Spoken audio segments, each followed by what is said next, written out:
Hello, dear fans, friends, and subscribers. Welcome to Cricket Happenings. And on this Cricket Happenings, I can say that this host England, have already clinched their place in the semi-finals of the ICC Champions Trophy 2017. So I can say the ICC Champions Trophy is right now with only 5 games played. It is definitely going according to the script, as England were favourites, and here they are. They have already marched to the semi-finals. They became the first team to enter the semi-finals of the ICC Champions Trophy 2017, as they had a big win over New Zealand today. It was a 6 match in Group B, where England actually won the match against New Zealand by 87 runs. First, it was a very good display of batting with some chipping in done by Alex Hales, 56, Joe Root 64, Ben Stokes quick 48, Josh Butler rattling 61. So that was it, and they scored 310. And the New Zealand, well, the challenge was definitely on when Kane Williamson was at the crease, and he was doing a fine job there by contributing 87, and that turned out to be, and they were absolutely in control. They were sailing at 158 for 2 in the 31st over, so definitely things were under control, I would say. But Kane Williamson was their hope.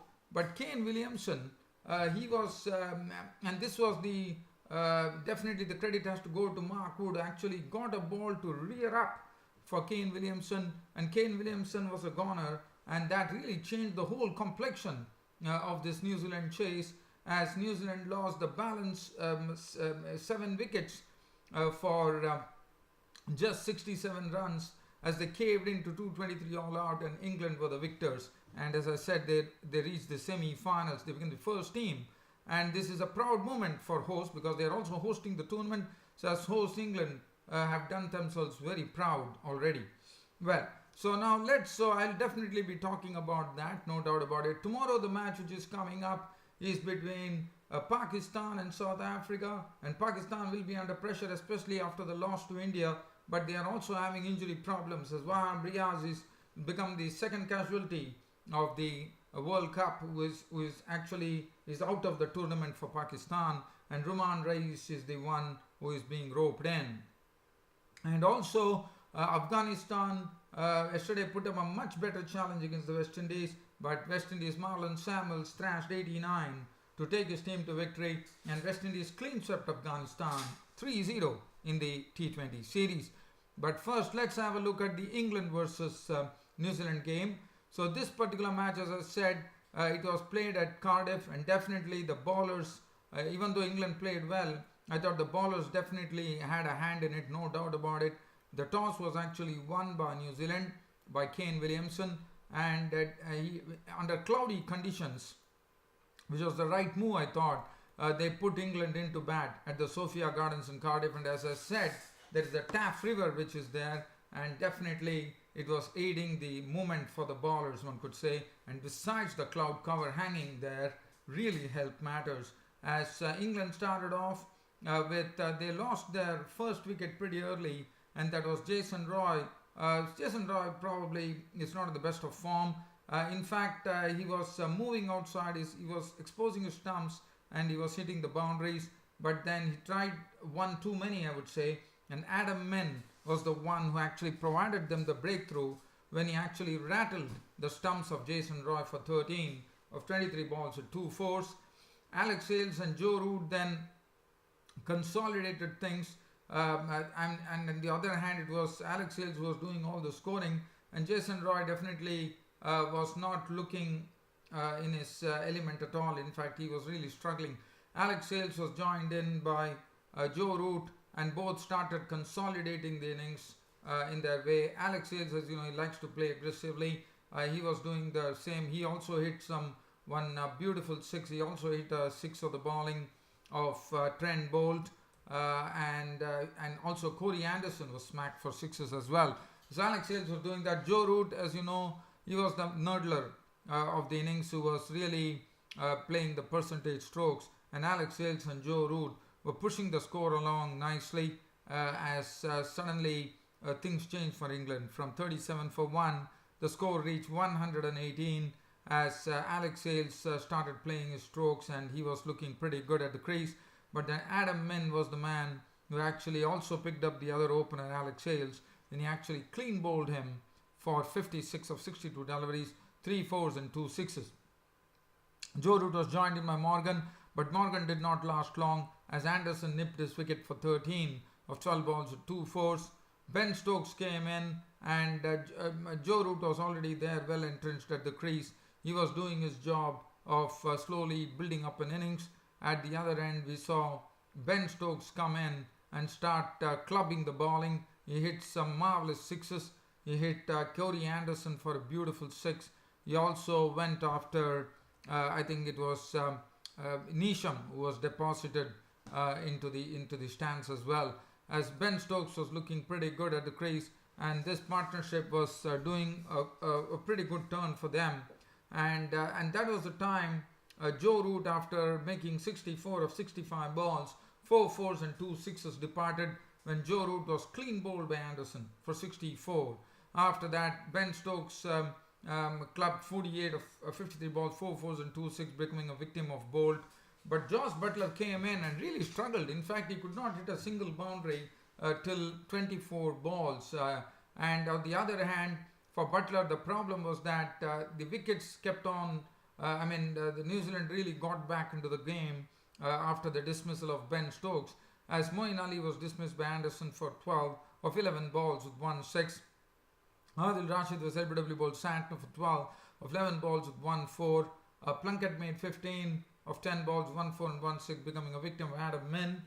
Mark Wood was out for naught to the bowling. Saudi cleaned up the tail by snapping up the wickets of Mark Wood and Jake Ball. But Josh Butler, as I said, initially he started very slowly, but later on he rattled some runs. He hit a beautiful 6 of the bowling of Bolt, where he actually used his scoop shots and ram shots very well, as he hit one wonderful 6 of the bowling of Trent Bolt, and that actually sailed over the cameraman and over the roof. So it was very nicely done, as Josh Butler was the one who provided the final thrust to the innings with an unbeaten 61 of 48 deliveries, 2 fours and 2 sixes, and England score, they were 310 all out, which was good to see. It was a pretty good score on this particular pitch, as I said, where there was definitely something in it for the bowlers. The bowling, Tim Southee, 9.3 overs, no maiden, 44 runs and 2 wickets.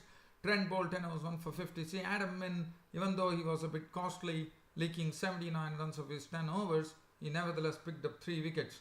Corey Anderson did his job, 9 overs, no maiden, 3 for 55, 1 for 54 for Mitchell Santner, and James Neesham, 3 overs, none for 17. So New Zealand were faced with a target of 311 to win from 50 overs, and it didn't start off well at all. In fact, as you know, Chris Wokes, that in fact England has to be commended, because even without Chris Wokes, who is really a prime strike bowler, I would say, in fact his place was today taken by, in fact Morgan actually tossed the ball to Jake Ball. So Jake Ball was the one who started proceedings, and he started proceedings in a very, very, I would say, hitting manner, as what he did is that he picked up an important wicket, that of Lew Cronkey, when he got a real nick backer. The ball really cut in sharply, and Lew Cronkey was probably slow with the shot, and before Lew Cronkey could realize, one could hear the death rattle there, and Lew Cronkey was walking back to the pavilion, bowled by Jake Ball for naught.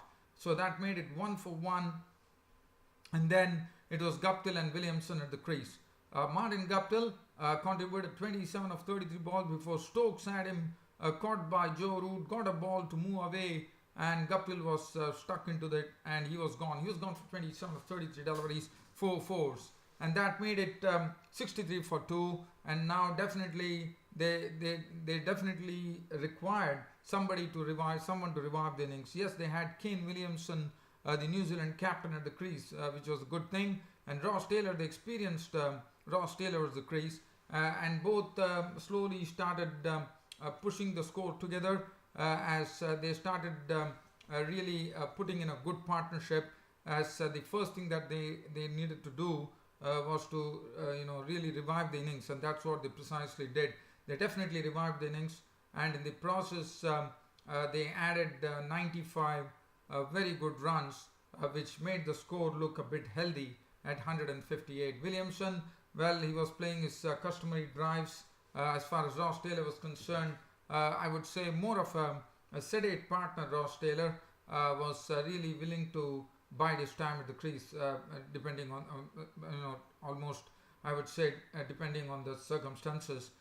He was doing a fine job as well, as Williamson and Taylor played sensibly to actually add 95 runs for the third wicket, and things were looking pretty good with a lot of batting still to come. I would say New Zealand would have been really feeling much better for the effort, but then Mark Wood was brought into the attack, and also let me tell you, the initial phase of bowling was very good. Jake Ball was superb. I thought he was the man of the match. In fact, splendid bowling from him. We'll come back to that. And then Mark Wood was the one who changed the complexion of the game. As 158 for 2, things were looking pretty decent for New Zealand at that time, with a lot of batting to come.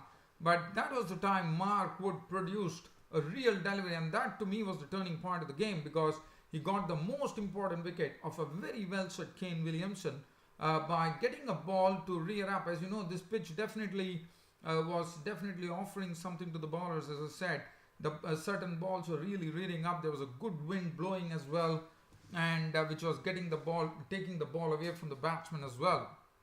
And Kane Williamson fell a victim, as he got a real, I would say, a real rearing delivery at him. And in the process, Kane Williamson, all that he could do, he could not avoid actually unplayable delivery was bowled by Wood, and that ended up in the hands of Butler behind the stumps, and that was the big wicket that England needed. They caught it. After that, there was no looking back. Kane Williamson was gone for 87.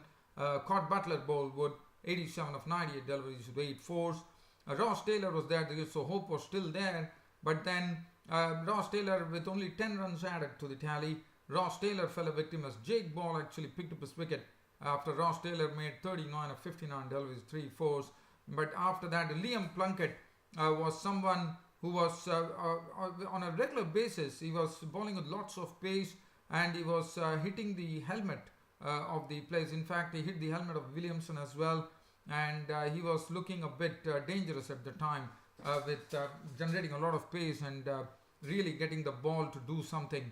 And he was the man who started it with by picking up the wicket, even though they had hope, but they kept on losing wickets, as Neil Broom was able to bowl Rashid for 11 of 21 deliveries, and then James Neesham was a victim of the bowling of Plunkett for 18 of 14 deliveries, 1 4 and 1 6.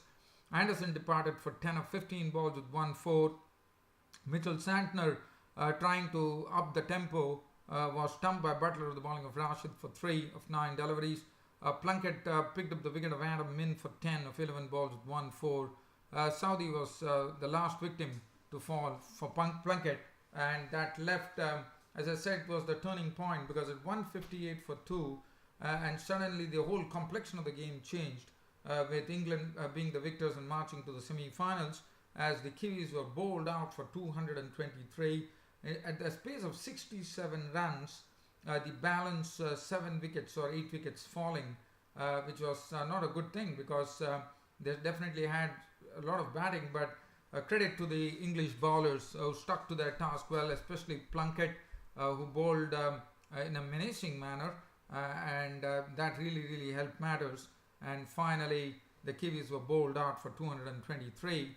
And let's have a look at the bowling figures. Now, Jake Ball, who has been leaking a lot of runs in the previous matches, as you would know, but here, even against Bangladesh, he leaked 70 to 80 runs. But here, Jake Ball was absolutely on the money. He was given the new cherry in the absence of Chris Woakes, and he made it count in a big way, and went on to pick up the Man of the Match award with his splendid bowling, 8 overs, 2 maidens, 31 runs and 2 wickets. Splendid bowling from Jake Ball. Mark Wood got the most important wicket, that of Kane Williamson, and with a really rearing delivery that really helped matters. 9 overs, no maiden, 1 for 32. Liam Plunkett was all fire and brimstone. 9.3 overs, no maiden, 55 runs, and he picked up 4 wickets for 55. Ben Stokes 1 for 46, and Adil Rashid bowled his quota of 10 overs, no maiden, 47 runs and 2 wickets. So England and New Zealand. So England actually, as I said, got points, and the hosts have already entered the semi-finals of the ICC Champions Trophy 2017.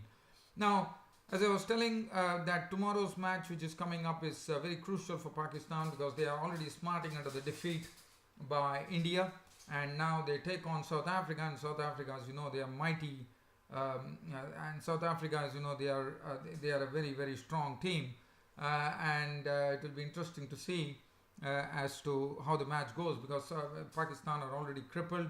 They have lost Wahab Riaz, who is out of the tournament. Ruman Reis is coming in, so Mohammad Amir will have to actually bear the load, and that itself really puts them, because Wahab Riaz they are definitely going to miss because he's a very aggressive type of bowler, and that is something that they have to live with in this ICC Champions Trophy.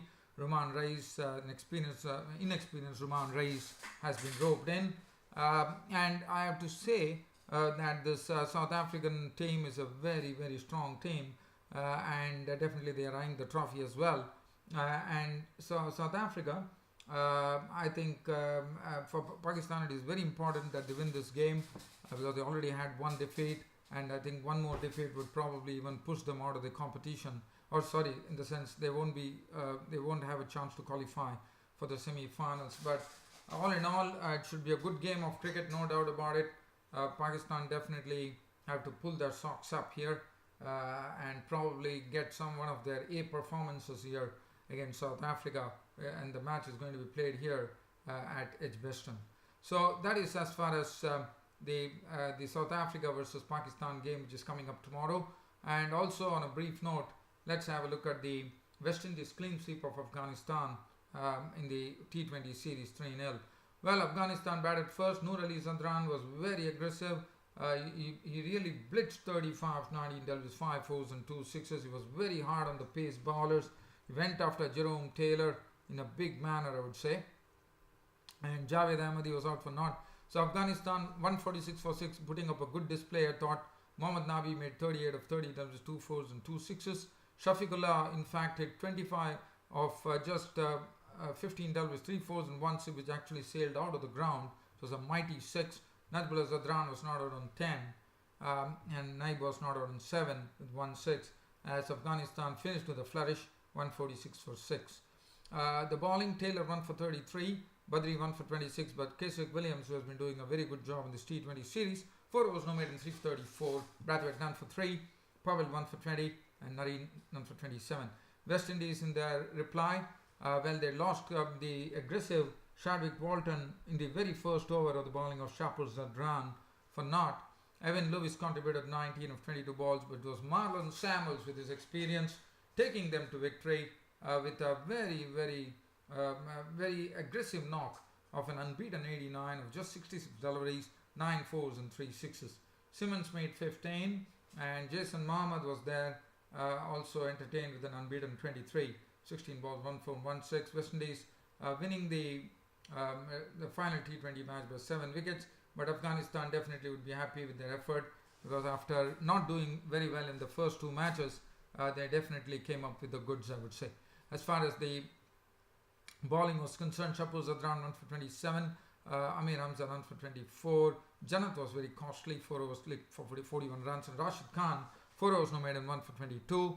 And the Marlon Samuels was named the player of the match and as well as the player of the series. So that is as far as that match is concerned. Now, time permitting, I can really look at some cricket news. I'm told the Indian coach Anil Kumble is reapplied for the India coach job. Already there are other people who have tossed their hat into the ring, like the former Indian dashing opener Virendra Sehwag, Dodda Ganesh, a bowler who used to bowl for India.